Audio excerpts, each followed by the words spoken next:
Classification of antirheumatoid drugs. Rheumatoid arthritis, it is the most common form of chronic inflammatory, potentially crippling arthritis with multi-system involvement, affecting approximately 1% of the adult population. The cause of rheumatoid arthritis is multifactorial and it involves genetic, environmental, and other factors. Autoimmune reaction with the T cell is responsible for the chronic destructive nature of the rheumatoid arthritis. Immune complexes activate complement and cytokine release. Cytokines such as interleukin 1, interleukin 6, and TNF alpha, which brings about chemotaxis. So there will be increased number of inflammatory cells like neutrophils, which secretes lysosomal enzymes, which damages the cartilage and erodes the bone. Prostaglandins can increase the inflammation and pain. During the acute flare of the rheumatoid arthritis, we give NSAIDs like diclofenac, aspirin, and piroxicam. If there is no response with the NSAIDs, we add steroids.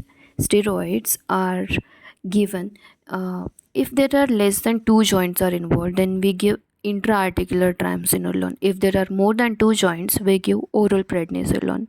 For the long-term management, NSAIDs and steroids they don't work. We need to address the cause, so we give conventional DMARDs like methotrexate, which is the drug of choice for the rheumatoid arthritis.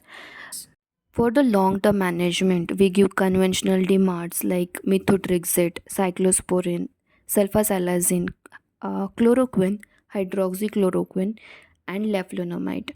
JAK3 inhibitors like citinib drugs, tofacitinib, boricitinib we give.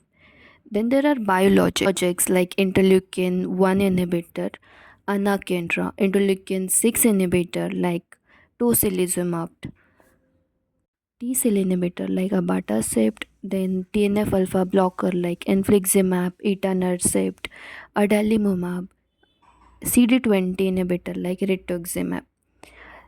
Methotrexate, as we know, it is a drug of choice and it is used in rheumatoid arthritis. Other than rheumatoid arthritis, it is used in juvenile rheumatoid arthritis, psoriasis, giant cell arthritis, and dermatomyositis and polymyositis. Two dose of the methotrexate, that is 7.5 mg to 15 mg weekly dose, can increase the adenosine and it is used for the immunosuppression.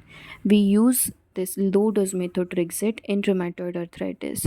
High dose methotrexate 30 mg weekly dose can reduce the DHFR, that is dihydrofolate reductase enzyme, which in turn reduces tetrahydrofolate, which decrease the formation of purine synthesis.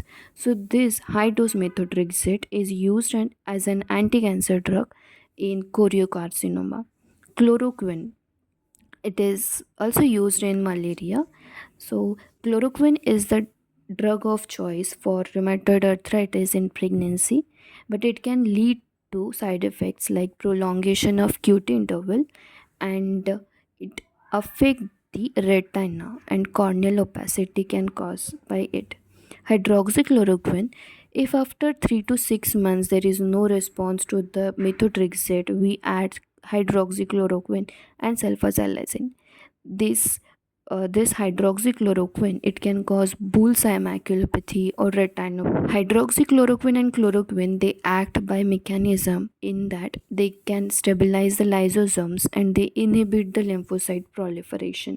Sulfasalazine, it is also a conventional DMARD. In gut, sulfasalazine is metabolized into 5-aminosalicylic acid and sulfonamide. Sulfonamide, it is absorbed in the gut and it inhibits the lymphocyte proliferation. 5-aminosalicylic acid, in the other hand, it is not absorbed and it is present in the gut only. So it is used in the ulcerative colitis where it decreases the inflammatory process. The side effect with sulfasalazine is that we cannot give it in G6PD deficiency as it can cause hemolysis.